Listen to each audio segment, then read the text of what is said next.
성경은 하나님의 말씀입니다. 그리고 그 하나님의 말씀이 우리 영혼을 구원하고 또 우리 영생으로 인도할 뿐만 아니라 또한 우리가 살아가는 데에 모든 세상 사는 삶에 하나님의 지혜를 더하여 주십니다. 그래서 믿는 자가 어떻게 살아야 하는지 옳고 그름을 분별할 수 있고 일할 때는 어떻게 하는지 시시때때로 하나님의 지혜로 자기 영혼을 지키고 보존하며 그 믿음을 지속해 나갈 수 있는 삶의 지혜가 기록된 것이 바로 성경입니다. 그럼으로써 우리는 신앙을 갖춰야 할 몇 가지 조건들이 있는데 저는 목회하면서 정말 신앙인들이 하나님 보시기에 쓰임받을 수 있는 사람으로 갖추기 위해서는 4가지다 이렇게 표현을 했어요. 첫 번째가 신앙입니다. 하나님을 향하여 하나님을 알아가는 신앙입니다. 하나님을 알지 못하면 그분의 뜻을 알지 못하면 하나님과 정반대로 갈 수 있기 때문에 그렇습니다. 두 번째가 인격이요 성품입니다. 하나님이 쓰시고자 하는 사람들의 성품이 있다는 것. 세 번째로는 그 모든 삶의 전문 분야에 대한 그런 실력이에요. 영성이에요. 그리고 네 번째가 자격입니다. 우리는 자격 없으면 그냥 선무당이 사람 잡는다고 실력은 있는 것 같아도 자격을 허락받지 않으면 아무것도 할 수 없기 때문에 그렇습니다.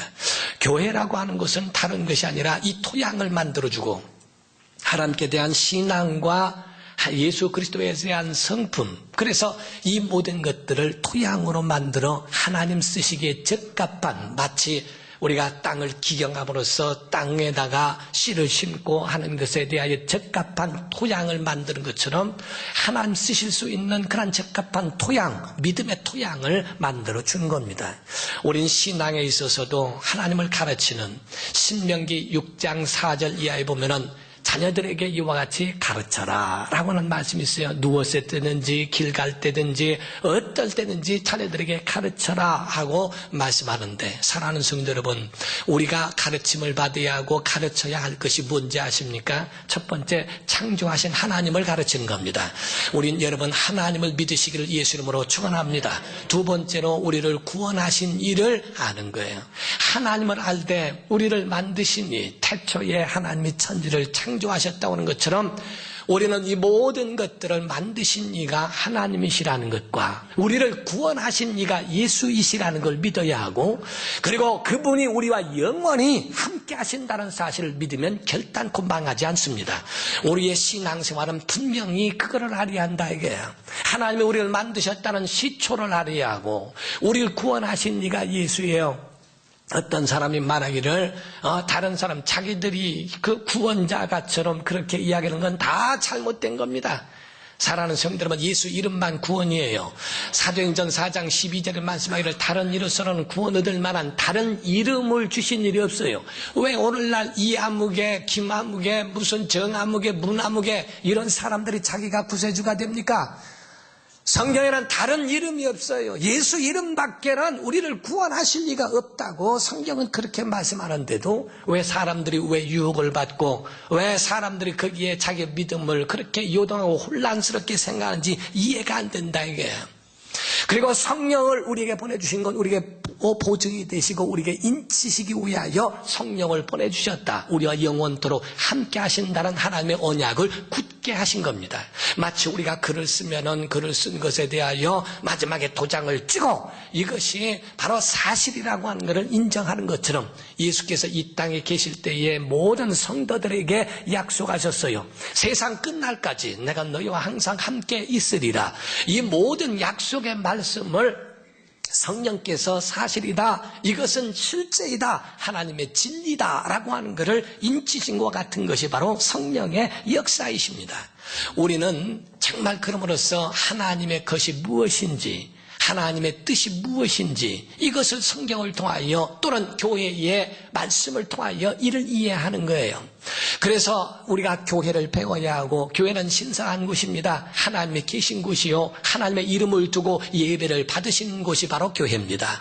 주의 것들을 절대로 건들지 말라는 거예요. 성물을 건들지 말라는 거예요. 그 가운데는 하나님의 것이 있고 또 사람의 것이 있어요. 성경은 언제든지 보면은 하나님의 몫이 있고 사람의 몫이 있습니다. 오늘날 사람들이 하나님의 몫까지 하려니까 부담스러운 것이고, 그리고 자기의 몫을 하나님이 해달라고 하니까 하나님 오해하는 겁니다. 중간중간에 시험 들어 세상으로 돌아가는 건 안타까움은 하나님을 오해해서 그렇다 이 말이요. 성경의 응답은 하나님의 몫이요. 그러나 의지하는 건 우리의 몫입니다. 예배는 우리의 몫이요, 축복은 하나님의 몫인 줄 믿으셔야 합니다.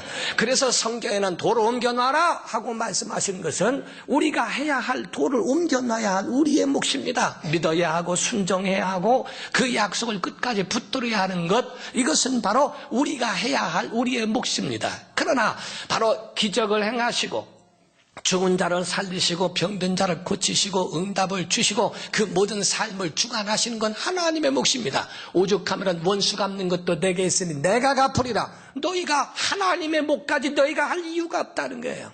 그래서 성경에 하나님을 의지하는, 그러니까 주의 종도 마찬가지입니다. 하나님의 선물이라는 거예요. 하나님이 부르셨고 하나님이 그들을 구별하셨기 때문에 미리암 같은 사람이 자기의 동생인 모세에게 대하여 이러쿵저러쿵 한 것에 대하여 성물을 왜 건드리냐는 거예요. 내가 기름 부어 세운 잔을 너희는 만지지 말아라. 우린 이렇다 저렇다 성물에 대하여 건드릴 이유가 없어요. 우리가 11조도 하나님의 것입니다. 교회의 주일도 하나님의 날입니다. 주일에 하나님전에 나와 예배하는 것 하나님이 구별하신 성물이니 이를 알려주고 이를 가르쳐 살아야 한다는 것을 말씀합니다. 두 번째로 우리에게 말씀하는 지혜가 뭡니까?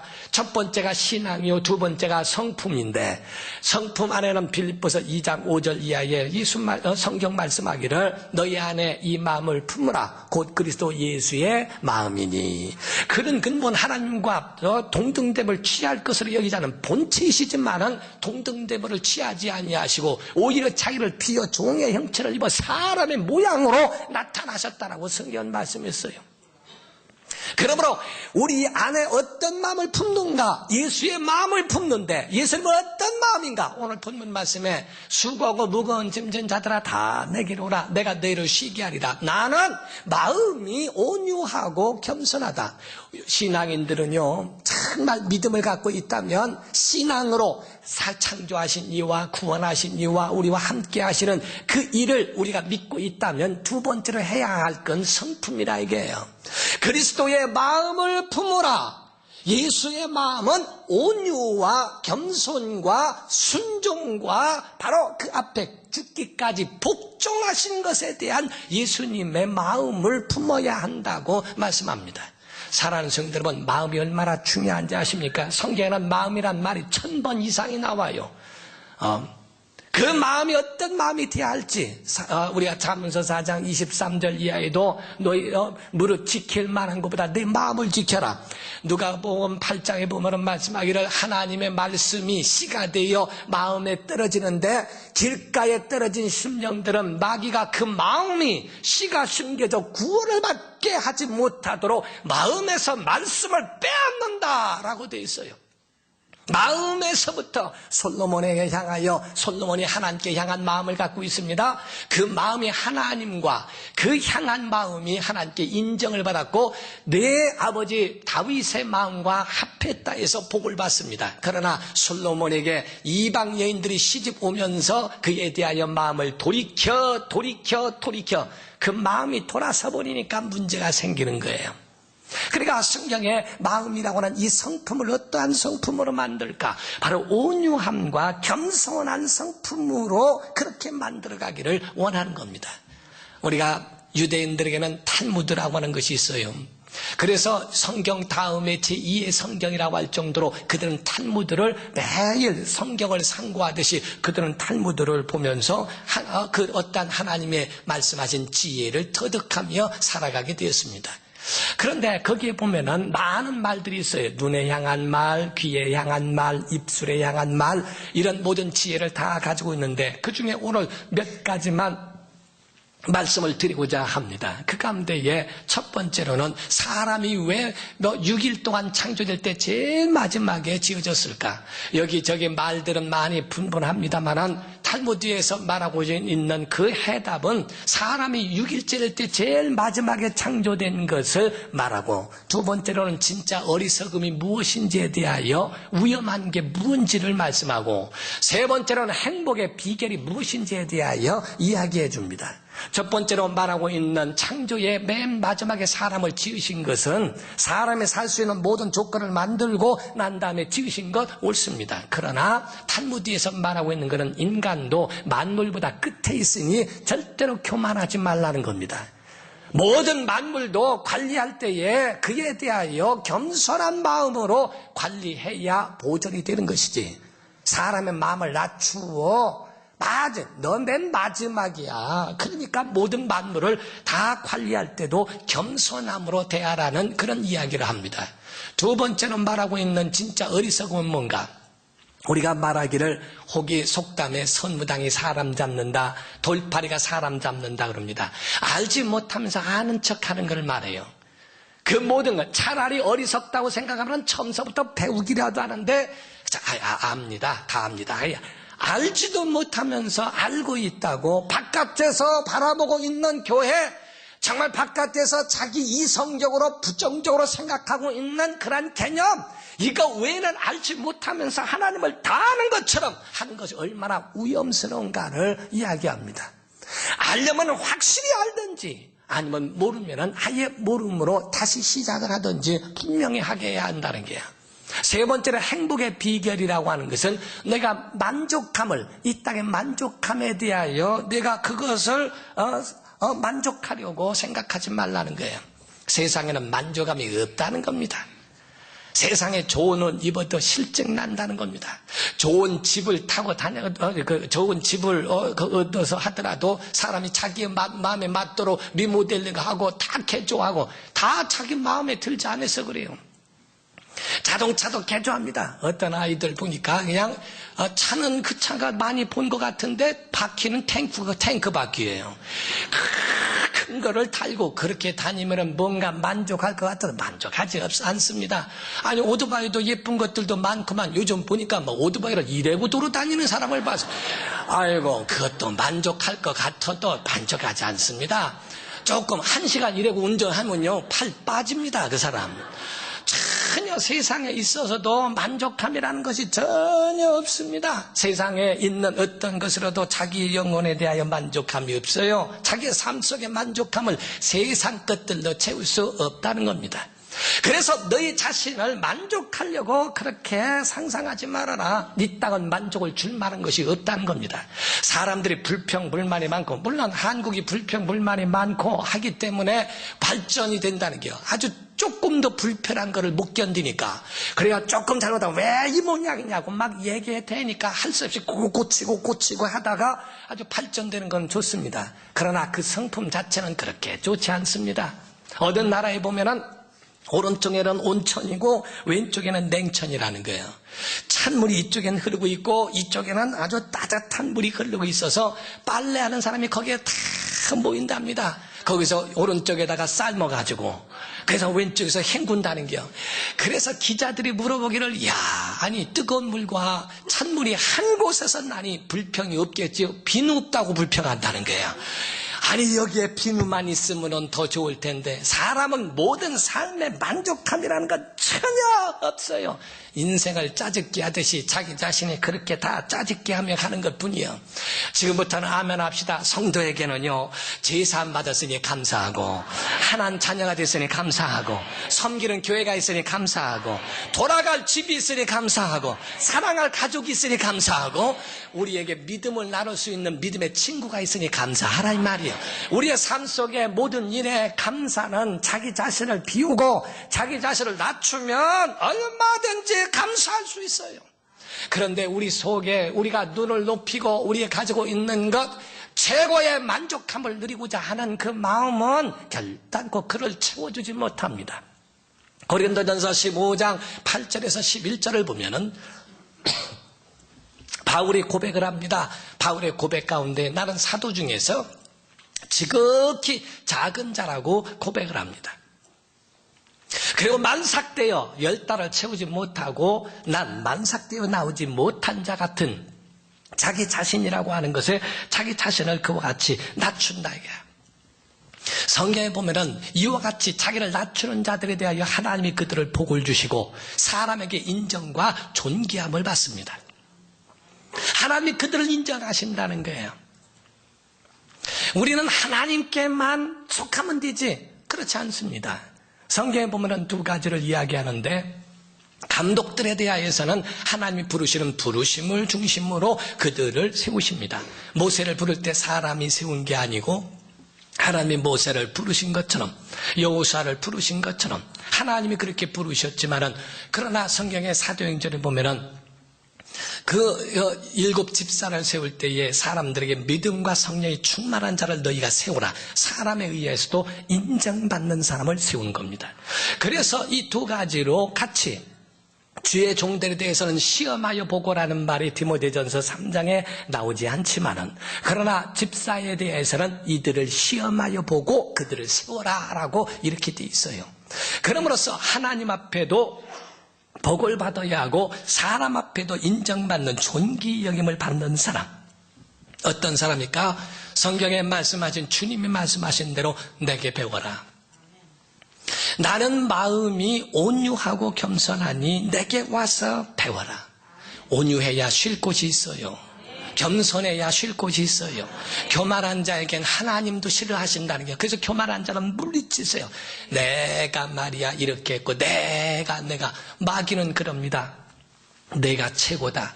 내가 제일 높은 자다. 내가 그래도 실세다. 내가 모든 권력자다. 마귀의 특성이라는 것은 자기를 높이는 데 있습니다. 이사야서 14장 12절 이하와 에스겔서 28장 13절 이하에 보면은 마귀의 특성이 나옵니다. 마귀는 자기가 가장 아름다움으로 인하여 자기 자신을 더럽혔다고 되어 있습니다. 그래서 마귀의 속성은 너 아침에 아들 계명성이 어찌 그렇게 땅에 떨어졌으며 너 열국을 엎은 자가 어찌 그렇게 땅에 찍혔는고 내가 마음에 이르기를 내 보좌를 하늘에 높여 지극히 높은 구름에 올라서 지극히 높은 자와 비기리라 하도다.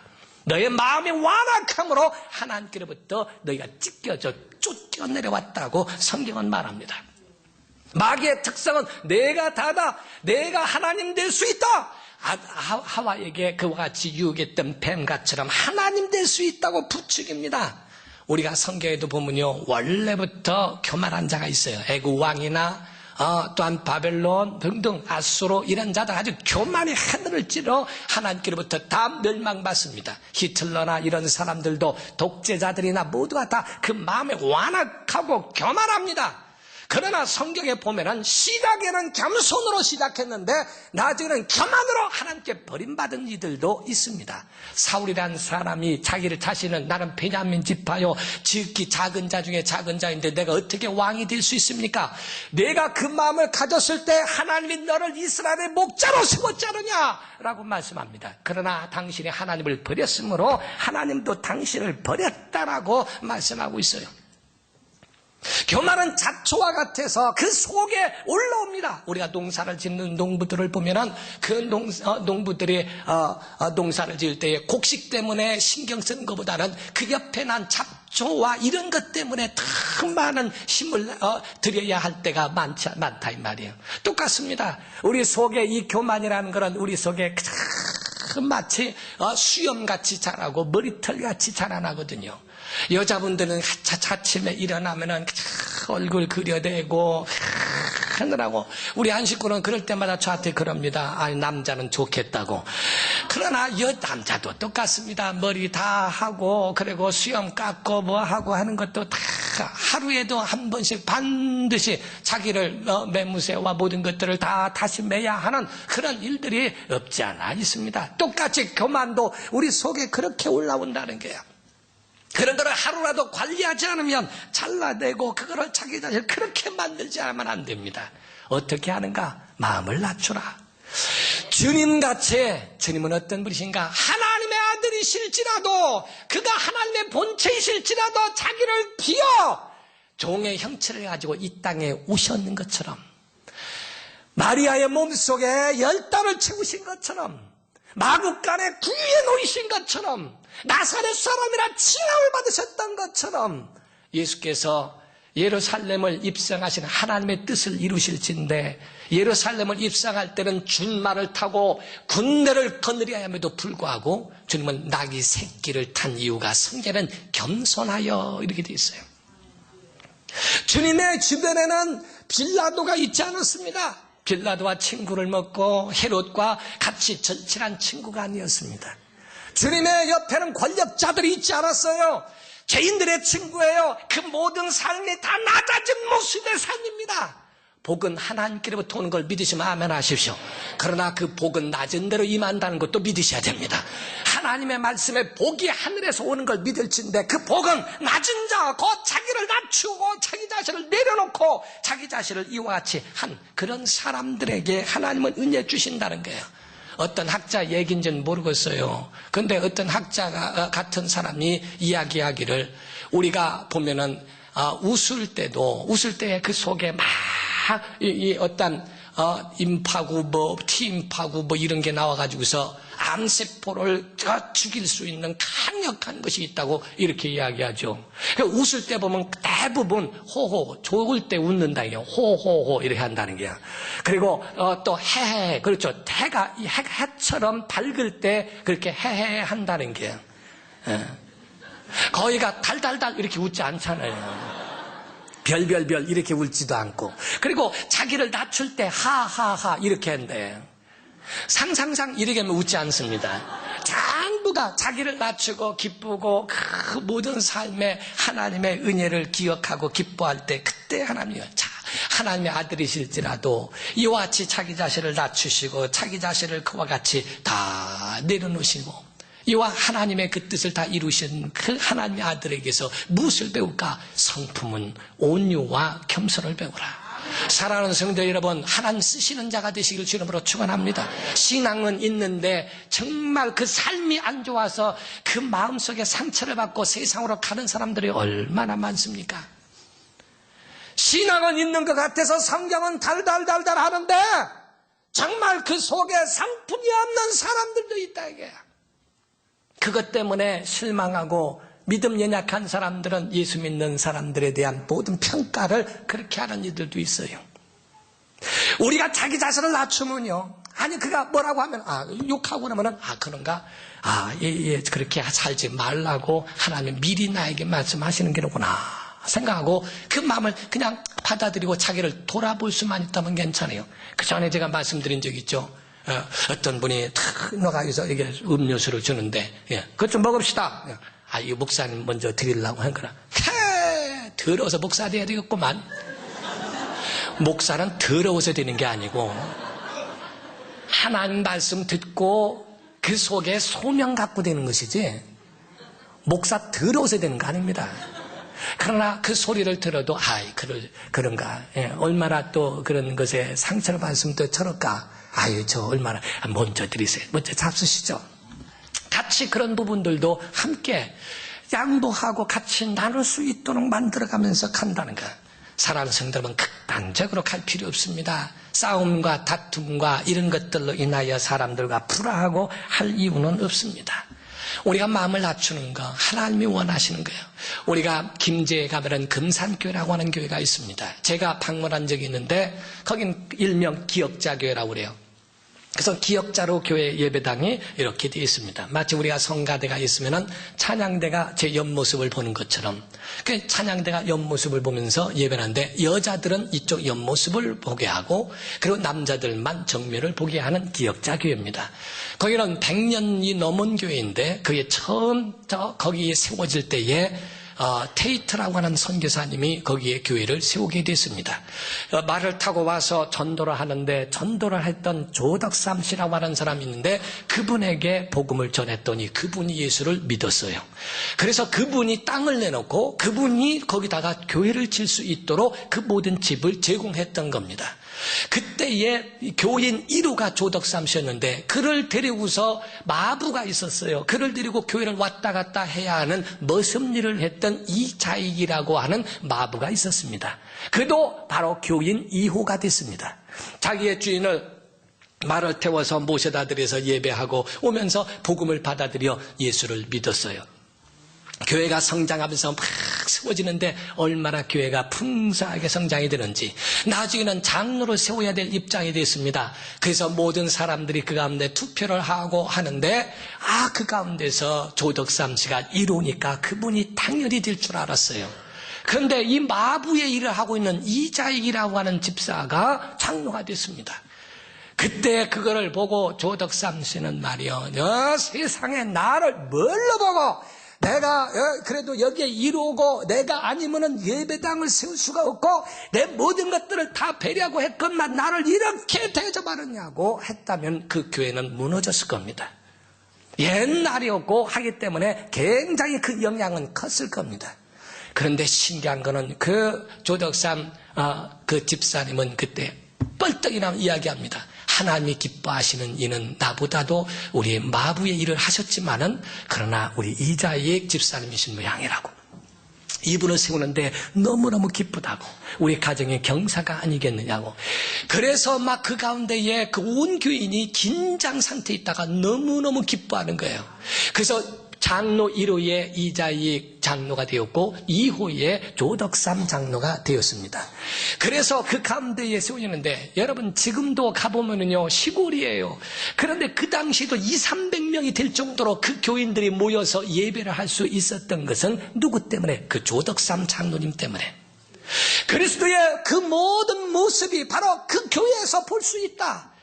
그 가운데서 자기 권력을 말하지도 않고 자기 공약을 말하지도 않고 나중에는 그 조덕삼 장로님이요 장로가 된 다음에 그 마부의 역할을 했던 그 이자익 장로님에 대하여 얼마나 깍듯하게, 집에서는 마부의 일을 하고 있지만은 그러나 교회 왔을 때는 장로님이고 테이트 선교사님이 여러 교회를 돌아다니면서 복음을 전하기 때문에 예배에 참여하지 못할 때는 이자익 장로님이 올라가서 설교를 하고 조덕삼 장로님은 집사님은 밑에 앉으셔서 아멘 하면서 은혜를 받습니다.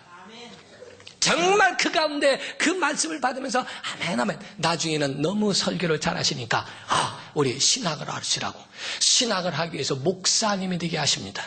그러고 난 다음에 자기 교회로 오시라고 모셔서 그 교회를 정말 담임할 수 있도록 그 모든 조건을 다 한다 이게요.